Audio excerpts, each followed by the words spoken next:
एक बहुत short notice पर आप सब यहाँ पर उत्तर प्रदेश में आए हैं। मैं अपनी पूरी टीम की ओर से आप सबका हृदय से अभिनंदन करता हूँ।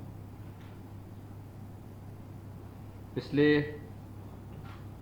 पौने दो घंटे से मैं आप सबकी बात को बहुत धैर्य से सुन रहा था। दोनों चीजें देखने को मुझे मिली, एक तो एक उत्साह, एक उमंग,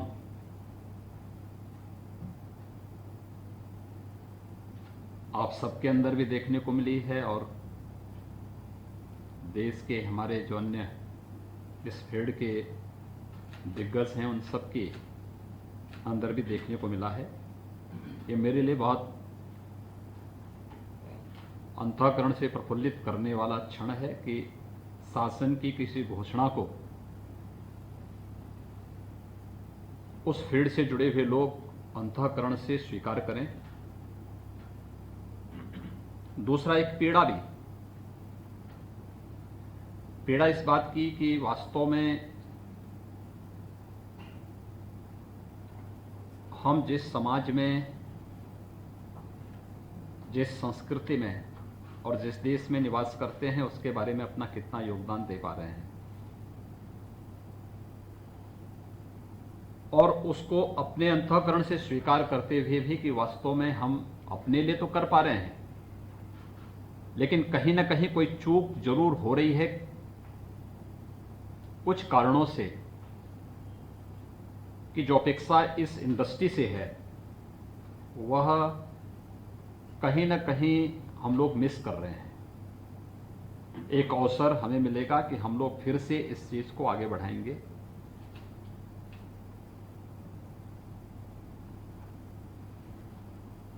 उत्तर प्रदेश, हम सब जानते हैं कि आबादी के हिसाब से देश का सबसे बड़ा प्रदेश है। 24 करोड़ की एक बड़ी आबादी हमारे पास है। 7 राज्य उत्तर प्रदेश से सटे हुए हैं। बिहार है, झारखंड है, छत्तीसगढ़ है, मध्य प्रदेश है, राजस्थान है, हरियाणा है, फिर दिल्ली है और एक देश नेपाल भी उत्तर प्रदेश के साथ एक बड़ी सीमा उत्तर प्रदेश से उसकी जुड़ती है।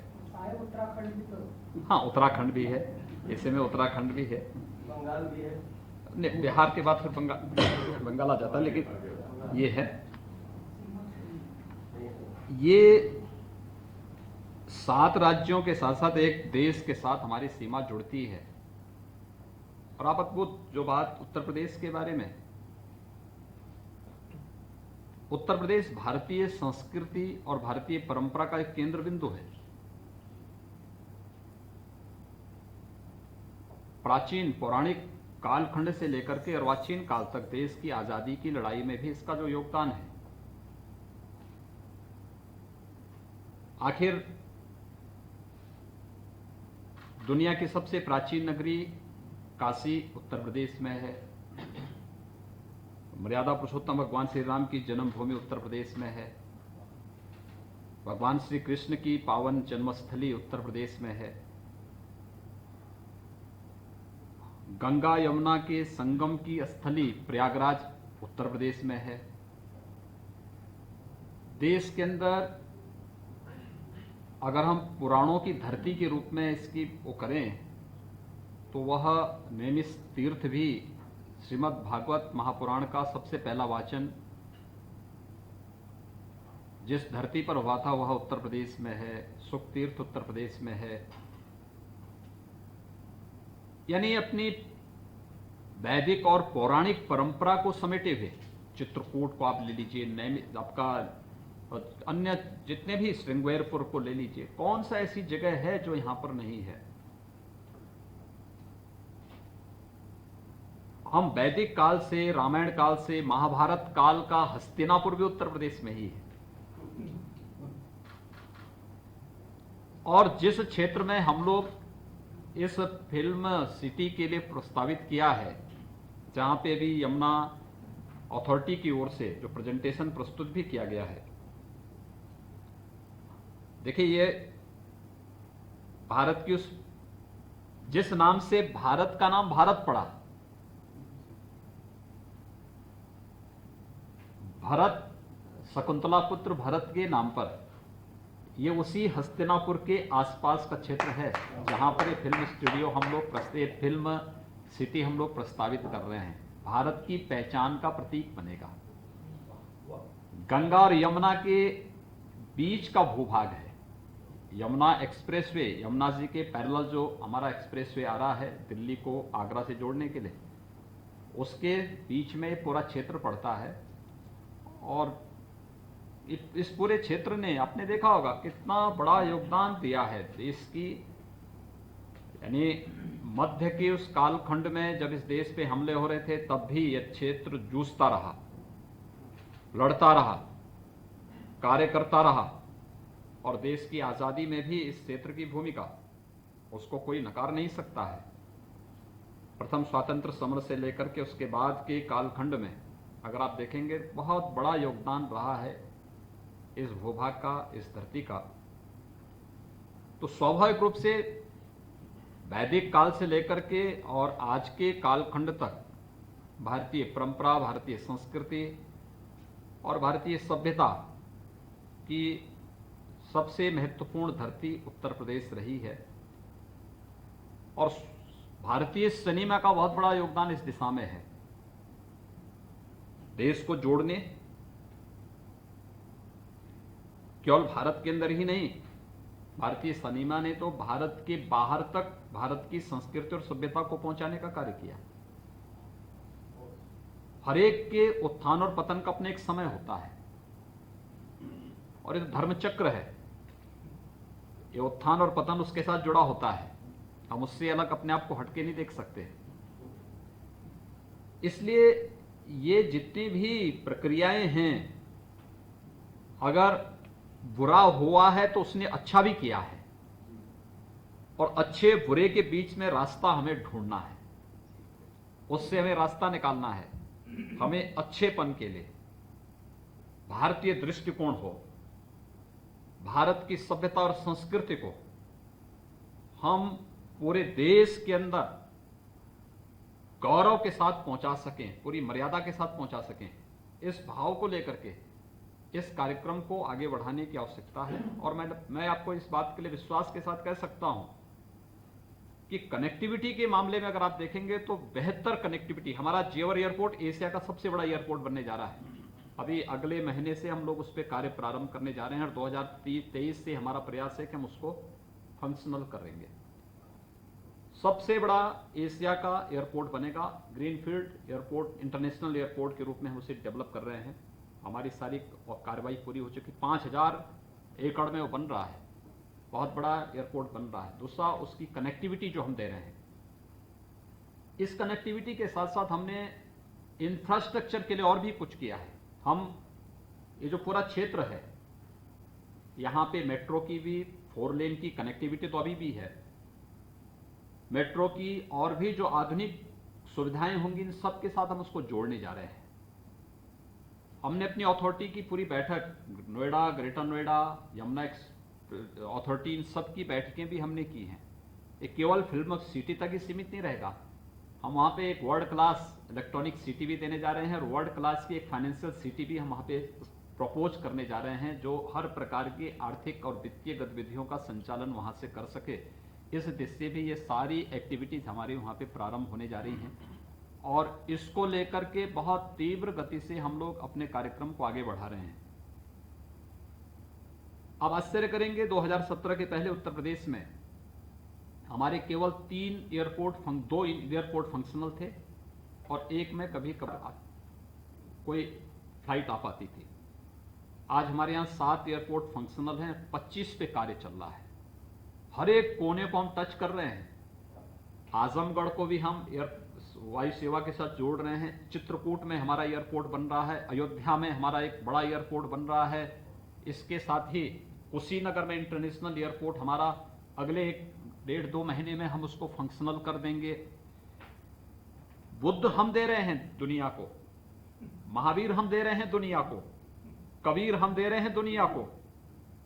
कौन सी ऐसा कालखंड रहा है जब हमने नहीं दिया हो? और गंगा जैसी पवित्र नदी और यमुना जैसी पवित्र नदी भी दुनिया को उत्तर प्रदेश दे रहा है। उत्तर प्रदेश की देन है। कुंभ के आयोजन को आप देखेंगे, यूनेस्को ने अमूर्त सांस्कृतिक, मानवता की मूर्त सांस्कृतिक धरोहर के रूप में उसको मान्यता दी। देखिए ना, लोगों की भावनाएं किस प्रकार से परवान चढ़ती हैं। सरकारें उसको एक औपचारिकता बना देती थी। 2013 में कुंभ, महाकुंभ का आयोजन था, पूर्ण कुंभ था। घटनाएं, दुर्घटनाएं, दुर्व्यवस्था, गंदगी, ये सब के पर्याय कुंभ जैसे आयोजन बन गए थे। कुंभ के बारे में हम लोग क्या मानते थे? कुंभ ये मानते थे कि कुंभ में सभी देवी देवता संगम तट पर आकर के स्नान करते हैं। सरकार की कोई व्यवस्था हो ना हो, लेकिन गांव का एक सामान्य गरीब से गरीब व्यक्ति से लेकर के हर जिसके पास साधन थे, अपने साधन से, शेष व्यक्ति अपने स्वयं के साधन से, कोई पैदल आ रहा है, कोई ट्रैक्टर से आ रहा है, कोई ट्रेन की छत पे चढ़ करके आ रहा है, कोई ट्रक में बैठ करके आ रहा है, लेकिन संगम में जाकर के स्नान करता था। सुविधा नहीं होती थी। कुंभ के बारे में जब चर्चा की बात आई तो मैं प्रधानमंत्री जी के पास गया। आदरणीय प्रधानमंत्री जी ने कहा कि देखिए, कुंभ को दुनिया के एक यूनिक इवेंट के रूप में प्रस्तुत किया जाना चाहिए। अब तक छवि क्या है?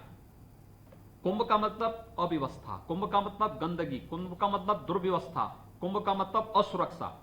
इस छवि को कैसे हम हटाएंगे, इसके बारे में कुछ अध्ययन करके इस पर कार्य योजना तैयार होनी चाहिए। हम लोगों ने कार्य प्रारंभ किया।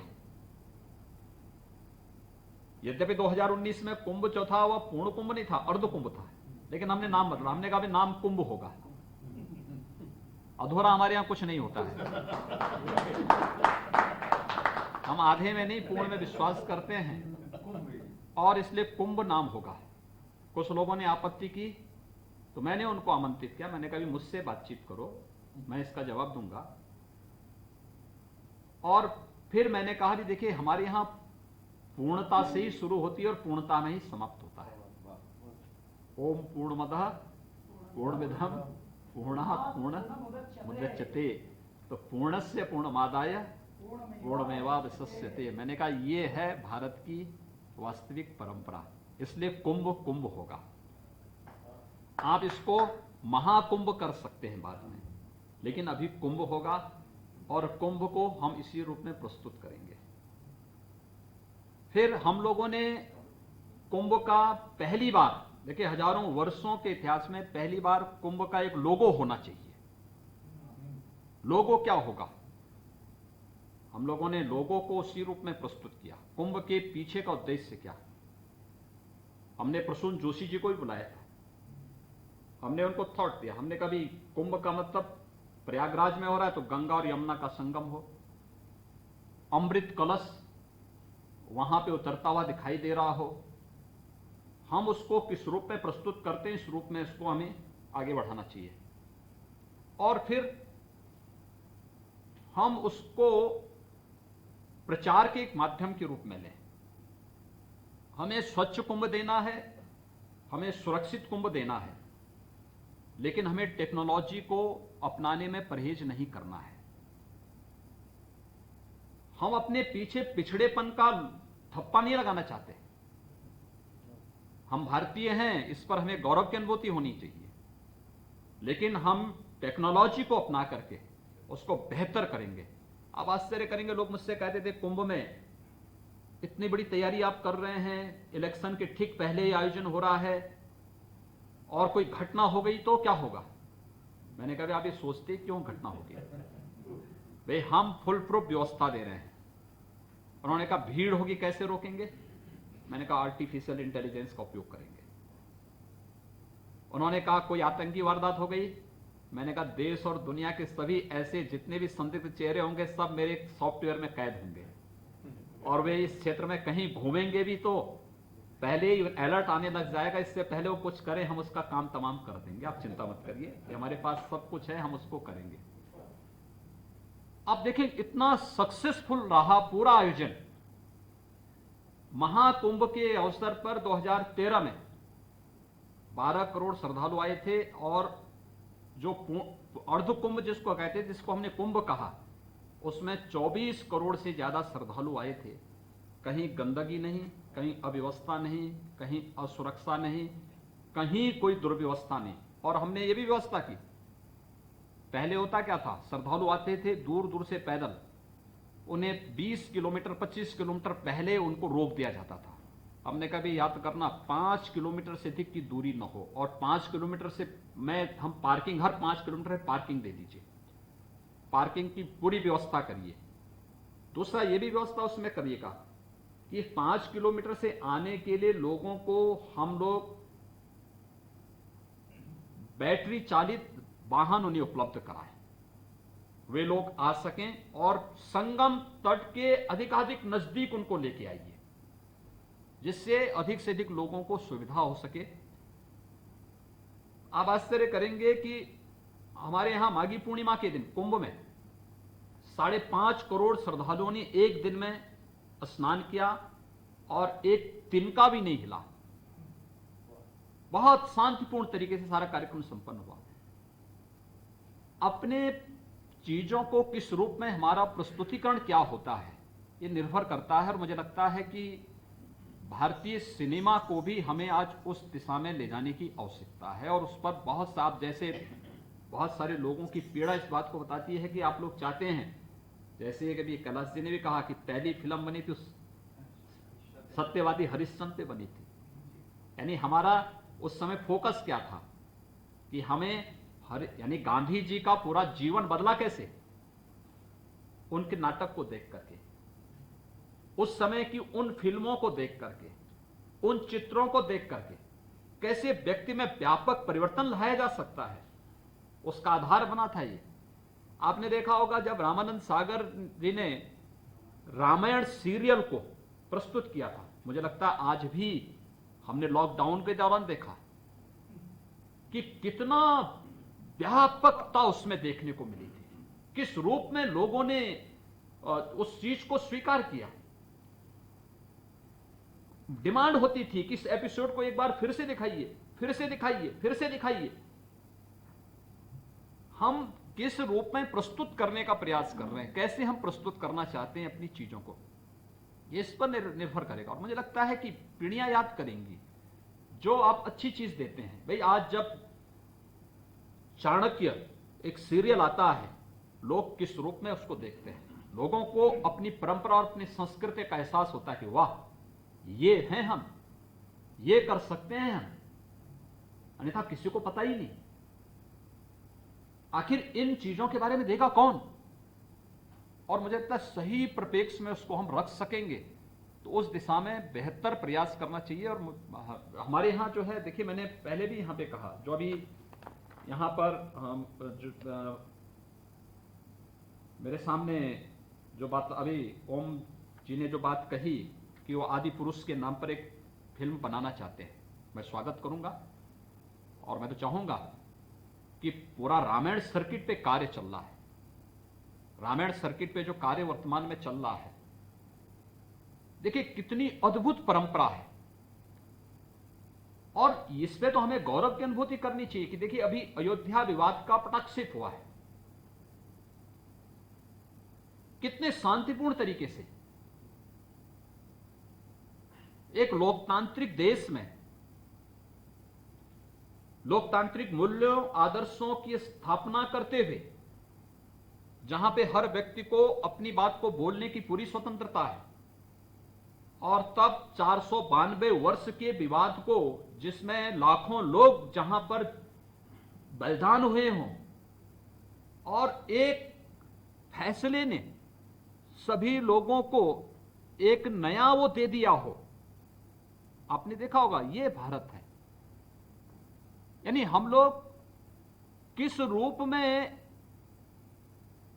राम के उस महत्व को प्रस्तुत कर सकते हैं कि जिस दिन राम जन्मभूमि का फैसला आना था, लोगों को लगता था कुछ होगा। मैंने कहा यार देखो कुछ नहीं होने वाला है, कुछ नहीं होगा, बहुत शांतिपूर्ण तरीके से सारी चीजें होंगी। और मैं आपको बताऊं, आजादी के बाद का हमारा सबसे शांतिपूर्ण दिन था जब 9 नवंबर 2019 को राम जन्मभूमि का फैसला आया था, सबसे शांतिपूर्ण दिन था। यानी एक तिनका भी नहीं हिला कहीं प्रदेश में। होता है अक्सर कोई तू मैं होता है, लोगों में मारपीट होती है, कहीं छिनेटी होती है, कहीं पे कोई अन्य चीजें हो जाती हैं। 9 नवंबर 2019 की तिथि ऐसी थी जिस दिन एक तिनका भी कहीं नहीं हिला, सबने स्वीकार किया, हर पक्ष ने इसको बहुत अच्छे ढंग से स्वीकार किया। और मैं चाहूंगा कि ये चीजें इसी रूप में आगे बढ़ा करके बहुत अच्छे कार्य हो सकते हैं। दूसरा, ये फिल्म सिटी का जो प्रस्तावित स्थल है, मुझे लगता है जब हम एक संस्कृति और एक रंगकर्मी की बात करते हैं तो मुझे लगता है कि सबसे पहले उनके आराध्य के रूप में कृष्ण सामने आते हैं। ये मथुरा के नजदीक पड़ता है, एकदम सटा हुआ है पूरा क्षेत्र, एक साथ वो आपस में जुड़ा हुआ है। तो ये पूरा क्षेत्र भारत की पौराणिक, भारत की आध्यात्मिक, भारत की वैदिक और उन सभी परंपराओं को हमारे साथ जोड़ने का कार्य करता है। हम लोगों ने प्रदेश में अपनी फिल्म की पॉलिसी भी बनाई है, 2018 में हम लोग बना चुके हैं, और मुझे लगता है कि इस पॉलिसी को लेकर के भी और भी कोई संशोधन और कोई भी अन्य किसी प्रकार के वो होंगे, हम लोग इसमें स्वागत करेंगे। हम तो आते हैं क्योंकि देखिए हमारे लिए केवल एक सिनेमा नहीं है, भारतीय सभ्यता संस्कृति का प्रचार प्रसार, जो जिन कार्यों, यानी एक अच्छा फिल्म बनती है, एक अच्छा सीरियल बनता है, कैसे घर घर तक रामायण पहुंच गई, कैसे घर घर तक महाभारत पहुंच गई, कैसे घर घर तक चाणक्य पहुंच गए। लोगों ने जब देखा तब ना, जब उस पर कार्य किया गया तब ना, लोगों को सभ्यता और संस्कृति की जानकारी होने लग गई, लोगों को एहसास होने लग गया, परिवारों का माहौल बदल गया। मैं आपको बताऊं कि मैं अपने एक वरिष्ठ विचारक के वो करता हूं, उन्होंने बताया कि साहब जब ये रामायण सीरियल चल रहा था तो मुझे लगता था कि इस थ्रिलर सीरियल को जब भी हर रविवार को आता था तो मेरी भी इच्छा होती थी कि देखूं, लेकिन मैं एक यात्रा में था, यात्रा में होने के नाते जब मैं रविवार के दिन ट्रेन से उतर करके एक कार्यकर्ता के यहां जा रहा था, टेलीविजन उस समय बहुत कम थे, तो रास्ते में जा रहे थे तब तक रामायण का समय हो गया, तो मैंने कहा यार कहीं देखो कोई घर है जहां रामायण देखी जा सके। तो वो उतरे एक परिवार में, और परिवार में उतरे लोग, रामायण आ रही थी, रामायण को देख रहे थे, तो उन्होंने देखा कि वो भी जाके एक कोने में बैठ गए। लेकिन जब रामायण आई, रामायण का पूरा संपन्न हुआ, तो उस अपरिचित व्यक्ति ने देखा कि ये कोई बाहर का, उस जिस परिवार में देख रहे उन्होंने देखा ये कोई बाहर का व्यक्ति। उन्होंने पूछा आप कौन है, तो उन्होंने कहा साहब मैं तो राष्ट्रीय स्वयंसेवक संघ का एक पदाधिकारी हूं। और वो घर था एक मुस्लिम का, एक मुस्लिम के घर में रामायण दिखाई जा रही है और देखने वालों में राष्ट्रीय स्वयंसेवक संघ का शीर्ष पदाधिकारी भी बैठा है। तो चाय लेके आया, उन्होंने कहा आप चाय लीजिए, उन्होंने कहा चाय ले लेंगे। कहा हमारे घर में पीने में कोई आपको कोई दिक्कत तो नहीं? अरे कोई दिक्कत नहीं, आपको जब रामायण देखने में कोई दिक्कत थी तो हमें चाय पीने में कौन दिक्कत है। लेकिन उन्होंने कहा, एक बात उन्होंने पूछी, उन्होंने कहा मुझे एक बात बताओ, क्या आप मुस्लिम हैं? अयोध्या में राम मंदिर का आंदोलन चल रहा है, लेकिन राम की इस गाथा को रामायण के माध्यम से आपके घर में टेलीविजन के माध्यम से दिखाया जा रहा है, क्या कारण है? उन्होंने कहा साहब क्या बात कर रहे हैं आप, रामायण, जब से हमारे घर में रामायण का इस सीरियल हम दिखा रहे हैं तब से हमारे घर का पूरा परिदृश्य बदल गया है। जो विवाद थे, भाई भाई का विवाद था, परिवार में पति पत्नी का विवाद होता था, जो आपसी एक द्वंद्व हमेशा रहता था, वो तब से पूरा समाप्त हो गया है। क्योंकि उन रिश्तों को, उन परंपराओं, क्योंकि आखिर हमारी उपासना विधि कुछ भी होगी, लेकिन हमारा जीन्स तो वही है जो चला आ रहा है लाखों वर्षों से, हजारों वर्षों से।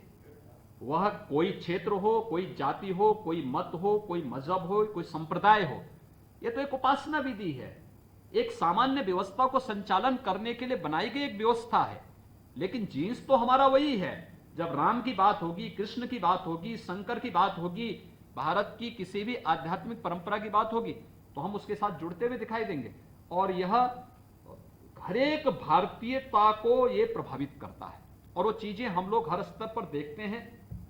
मैं चाहूंगा कि इस कार्यक्रम को बहुत अच्छे ढंग से आज एक तो आप सभी यहां पर आए और एक बड़ी मात्रा में हमारे साथ जूम पर भी जुड़े हैं, काफी लोग जुड़े हैं। यहां पर जो हमारे साथ में जुड़े हैं, शैलेश सिंह जी, श्री विजेंद्र प्रसाद जी, श्री अशोक पंडित जी, श्री कैलाश खैर जी, श्री मनोज जोशी जी, श्री नितिन देसाई जी, श्री विनोद बच्चन जी, श्री अनूप जलोटा जी, श्री उदित नारायण जी, श्री पद्म कुमार जी, श्री संदीप सिंह जी।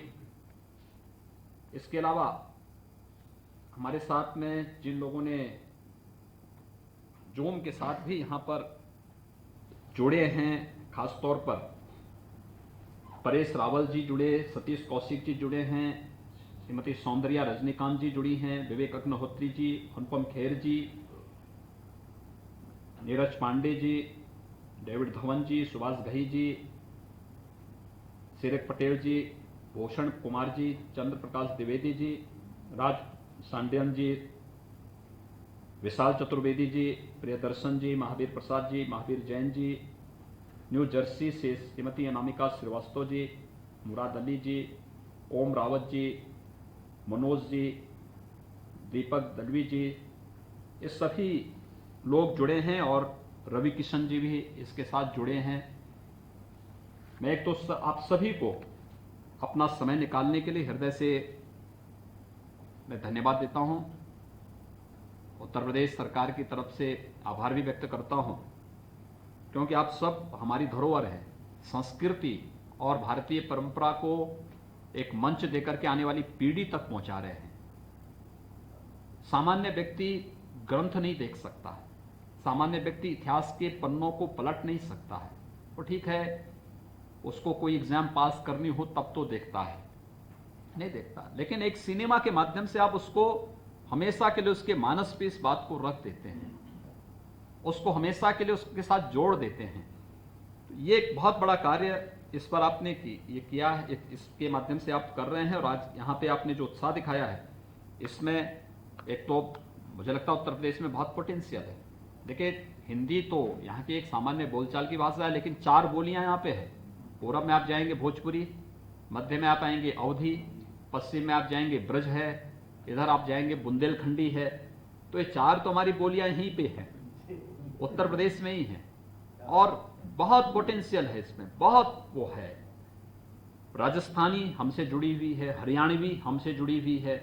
इसी प्रकार से आप देखेंगे तो हर एक स्तर पर कहीं ना कहीं छत्तीसगढ़ी है, उधर जो है झारखंडी है, सभी एक दूसरे के साथ जोड़ करके हम लोग बहुत मजबूती के साथ इस कार्यक्रम को आगे बढ़ा सकते हैं। और एक भारतीय सिनेमा को एक नया मंच मिलना चाहिए, इस समय की आवश्यकता है। उसमें प्रदेश सरकार इसमें पूरा वो करेगी। मैं चाहूंगा कि हम लोगों ने अपनी फिल्म नीति 2018 बनाई भी है, और इसमें जो है राजू श्रीवास्तव जी यहाँ पे काम कर रहे हैं हमारे फिल्म बंधु की तरफ से भी। लेकिन इस कार्यक्रम को हम और अच्छे ढंग से विराट रूप में आगे बढ़ाने की आवश्यकता है, समय की आवश्यकता है।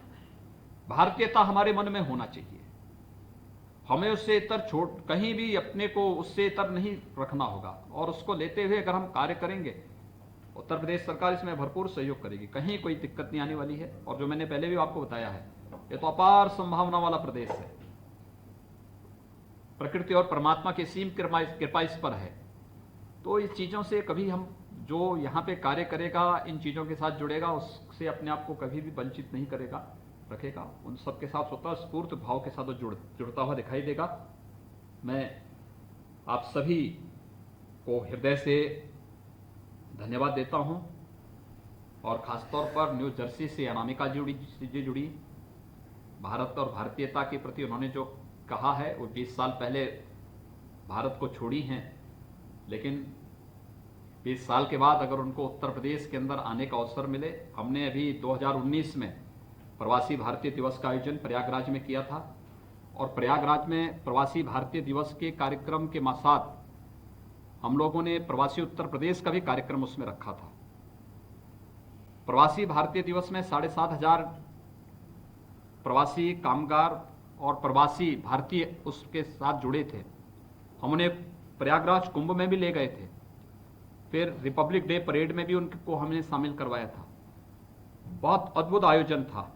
हर वर्ष ये कार्यक्रम चल रहे हैं और प्रवासी भारतीयों के प्रति प्रधानमंत्री जी के मन में जो भाव हैं वह उसे एक नई ऊंचाइयां देता है। मुझे प्रसन्नता होगी कि हम लोग इस कार्यक्रम को और आगे बढ़ा सकेंगे। हम लोगों ने जो फिल्म नीति उत्तर प्रदेश की बनाई है, मैं चाहूँगा कि सभी को एक एक उसकी उपलब्ध हो जाए तो अच्छा रहेगा।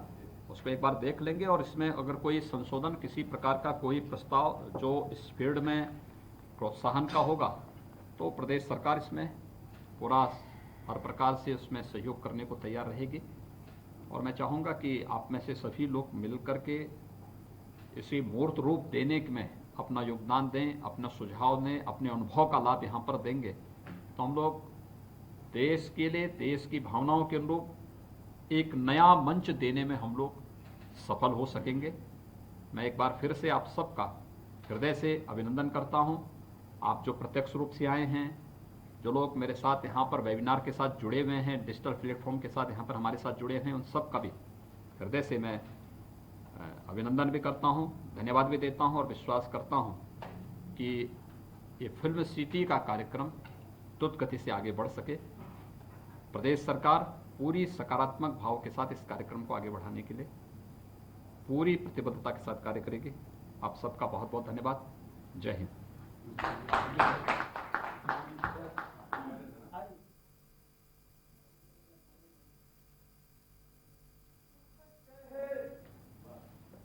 साधु कहे, हर संत कहे, योगी कहे, सच और साहस है जिसके मन में, अंत में जीत उसी की रहे। ओ मितवा सुन मितवा, तुझको क्या डर है, ये धरती अपनी है, अपना अंबर है रे, तू आजा रे।